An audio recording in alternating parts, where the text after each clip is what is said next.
दरवाजा खुल गया है।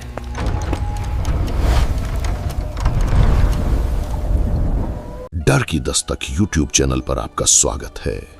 भूत, प्रेत, पिशाच और शैतानों की रोमांचक कहानियां आपको इस चैनल पर सुनने को मिलती हैं। अगर आपको ऐसी ही वीडियोस देखना पसंद है तो हमारी इस चैनल को सब्सक्राइब करना ना भूलें। तो हेडफोन लगा लें, कमरे की लाइट्स ऑफ कर लें, क्योंकि ये वक्त हो रहा है डरने का। चलिए अब कहानी शुरू करते हैं। साल 2019। दिल्ली की ठंडी नवंबर रातें शुरू हो चुकी थीं। कोहरे की परत इतनी घनी थी कि फुटपाथ के लैंप हल्की सी केसरिया धुंध में डूबे लग रहे थे। Mayur Vihar phase 1 metro station के ठीक पीछे एक पुरानी कॉलोनी थी। लोग आज भी उसका नाम लेते ही कांप उठते हैं, ब्लैक शेड कॉलोनी। कारण, रात 12 बजे के बाद वहां एक साया चलता दिखता है जो सिर्फ चलता नहीं, पीछा करता है। रिया, दिल्ली यूनिवर्सिटी की स्टूडेंट, यूट्यूबर, आदित्य, रिया का दोस्त, camera expert, Kabir, paranormal podcaster, aunty Sudha, colony की आखिरी जीवित गवाह। रिया डरती नहीं थी, लेकिन उसकी जिज्ञासा बहुत खतरनाक थी। वो हॉरर व्लॉग बनाती थी। एक दिन उसे किसी अनजान नंबर से मैसेज आया, अगर सच्चा डर देखना है तो आज रात ब्लैक शेड कॉलोनी आओ, तुम्हें वो दिखेगा जो बाकी सबको खा गया। रिया ने बिना सोचे समझे आदित्य और कबीर को बुला लिया। तीनों रात 11:50 पर मेट्रो स्टेशन के पीछे कॉलोनी की ओर बढ़ रहे थे। जैसे ही उन्होंने कॉलोनी की पहली गली में कदम रखा, हवा अचानक बर्फ जैसी ठंडी हो गई। इतनी ठंडी कि सांस सफेद धुएं में बदल रही थी। चारों ओर खामोशी, मकान जर्जर, दीवारें फटी हुई, खिड़कियां टूटी हुई, कुछ घरों से पुराने कपड़े हवा में झूलते जैसे किसी का गला हो। कबीर ने धीमी आवाज में कहा, यहां कुछ गड़बड़ हाल है, बहुत गड़बड़। अचानक कहीं से एक खुरदुरी फुसफुसाहट आई, वापस चले जाओ। आवाज इतनी पास थी कि रिया के गर्दन के पीछे धक झुरझुरी दौड़ गई। आदित्य कैमरा उठाकर रिकॉर्ड करने लगा। कैमरे के नाइट बोर्ड में सामने सड़क पर दूर एक इंसान जैसी परछाई दिखी, लेकिन उस परछाई की चाल उल्टी दिशा में थी। वो पीछे की ओर चल रहा था, जैसे वीडियो उल्टा चल रहा हो। एक टूटी खिड़की से एक बुजुर्ग महिला बोली, बच्चों भाग जाओ, आज 12वीं तारीख है। कबीर बोला, क्यों, आज ऐसा क्या है? आंटी सुधा धीरे धीरे बोली, आज उसकी मौत की रात है। 12 साल पहले आज ही के दिन एक लड़की यहीं मरी थी, उसे ट्रेन के नीचे धक्का दिया गया था। रिया बोली, कौन थी वो? आंटी की आंखों में डर उतर आया। साया लड़की, मेट्रो की सीढ़ियों वाली, वही तुम्हें बुलाती है। अचानक आदित्य का कैमरा अपने आप रिकॉर्ड करने लगा। रिकॉर्डिंग स्क्रीन पर कुछ अलग दिख रहा था। जहां वे खड़े थे वहां तो खाली सड़क थी, लेकिन कैमरे में दिखाई दे रहा था एक लड़की सफेद दुपट्टे में, लंबे खुले बाल, उसका चेहरा धुंधला और उसकी गर्दन टेढ़ी। वो धीरे धीरे उठते हुए कैमरे की ओर बढ़ रही थी। रिया चिल्लाई, ये असली है, भागो। तीनों भागते हुए गली के बीच पहुंचे, लेकिन हर गली जैसे उसी जगह आकर मिल रही थी।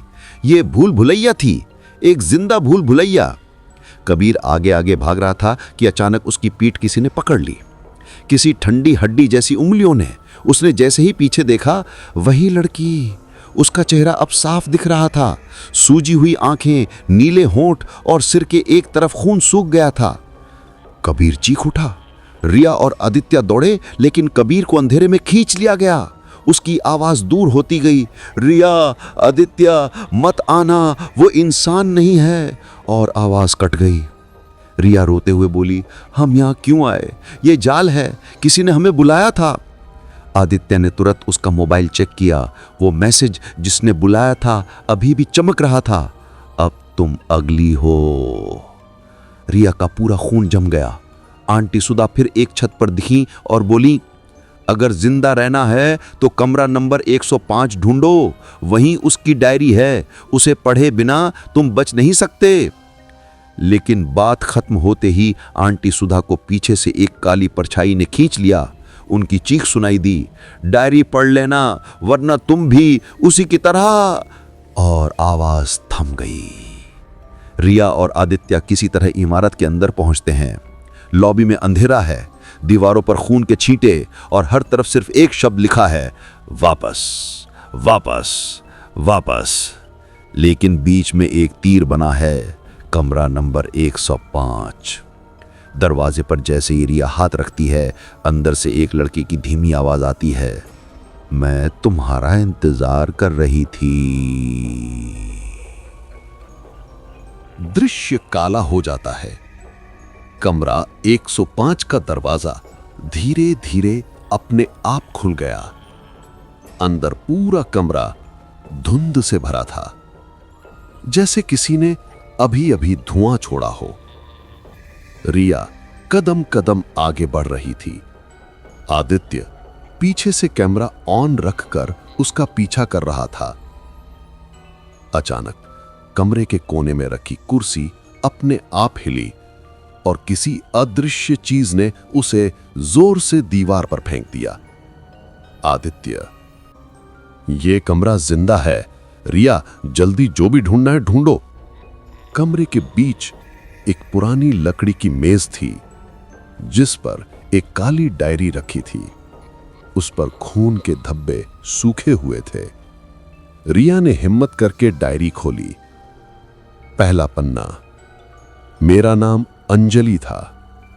दूसरा पन्ना, मैंने किसी से मदद मांगी लेकिन सबने धोखा दिया। तीसरे पन्ने पर उभरा हुआ सूखा खून, जैसे पढ़ते ही डर बढ़ता जा रहा था। फिर सबसे बड़ा सच सामने आया। अंजलि की डायरी में लिखा था, मेरा पीछा 12 बजे एक आदमी करता था।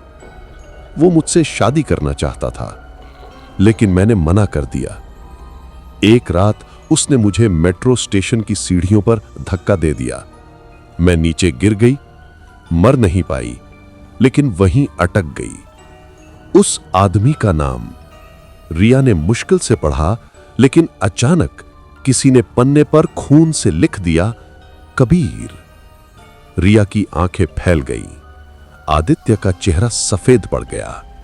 रिया, कबीर? वो तो हमारे साथ आया था। वो तो कह रहा था कि वो पॉडकास्टर है। डायरी के आखिरी पृष्ठ पर लिखा था, कबीर ने मुझे मारा, अब वो तुम्हें भी मारेगा, क्योंकि वो सच छुपाना चाहता है।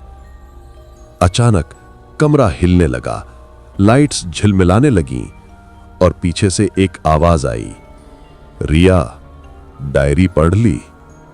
रिया और आदित्य मुड़े। कबीर वहीं खड़ा था। उसके चेहरे पर चोट के निशान नहीं थे, जैसे वो खींचा ही नहीं गया था। कबीर धीरे धीरे मुस्कुराया। तुम्हें लगा वो भूत मुझे खींच के ले गई? नहीं, वो मुझे कुछ नहीं कर सकती, क्योंकि वो मेरे बिना अस्तित्व में ही नहीं है। रिया चौंक गई। यानी तुमने ही उसे मारा था? कबीर ने कहा, मैंने उसे छोड़ा नहीं, वो मुझे छोड़ नहीं सकती। उसकी रूह यहां बंधी है क्योंकि मैंने चाहा। आदित्य गुस्से से चीखा, तू पागल है। कबीर ने अपनी उंगली उठाई। पागलपन नहीं, नियंत्रण। मैं उसकी मौत का मालिक हूं। और अब उसकी आवाज में सन्नाटा उतर आया, तुम दोनों भी मेरा हिस्सा बनोगे। एक ठंडी हवा कमरे में दौड़ी। सब कुछ कंपकपा गया। अचानक कमरे का तापमान गिर गया। सांस धुंध में बदलने लगी। मेज के ऊपर से डायरी जमीन पर गिर गई और फिर वही लड़की अंजलि कमरे के कोने में दिखाई दी। लंबे खुले बाल, चेहरा फटा हुआ, गर्दन टेढ़ी, आंखें सूखी और सफेद। लेकिन इस बार वो पहले जैसी नहीं थी। इस बार उसके शरीर से काला धुआं उठ रहा था। कबीर गुस्से में चीखा, अंजलि रुक जा, मैंने तुझे बांधा है। अंजलि की गर्दन धीरे धीरे घूमी। अब मेरे मालिक तुम नहीं हो।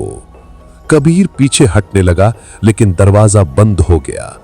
टेढ़ी गर्दन वाली अंजलि हवा में तैरती हुई उसके पास आई। उसने हाथ उठाया और कबीर की चीख इतनी भयानक थी कि पूरा कमरा कांप उठा। अंजलि ने उसकी गर्दन पकड़कर दीवार पर दे मारा। कबीर का सर फूट गया, उसका शरीर जमीन पर गिरा और हिलना बंद हो गया। रिया और आदित्य डर से जम गए। अंजलि अब उनकी तरफ मुड़ी। उसकी आवाज फुसफुसाई, तुम दोनों ने मेरा सच पढ़ा, इसलिए अब तुम मरोगे नहीं, लेकिन बदला अभी भी पूरा नहीं हुआ है। रिया डरते हुए बोली, और कौन बचा है? अंजलि ने मेज की ओर इशारा किया। डायरी खुद ब खुद खुल गई। सबसे आखिरी पन्ने पर सिर्फ एक वाक्य लिखा था, किसी ने कबीर को भेजा था, असल हत्यारा अभी जिंदा है। रिया, कौन?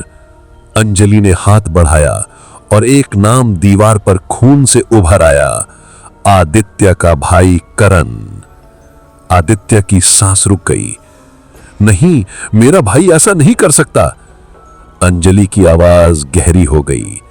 उसी ने कबीर को पैसे देकर मुझे खत्म करवाया था। अब मेरी रूह तुम्हें छोड़ेगी नहीं जब तक करण मर नहीं जाता। रिया और आदित्य सदमे में थे। अंजलि धीरे धीरे कमरे के अंधेरे में गायब होने लगी, लेकिन जाते जाते उसने कहा, तुम मेरी तलाश अब शुरू करोगे, वरना अगला नंबर तुम्हारा होगा। कमरा अचानक खुल गया। तूफान जैसा झोंका दोनों को बाहर फेंक गया और ब्लैक शेड कॉलोनी की सारी लाइटें बुझ गई।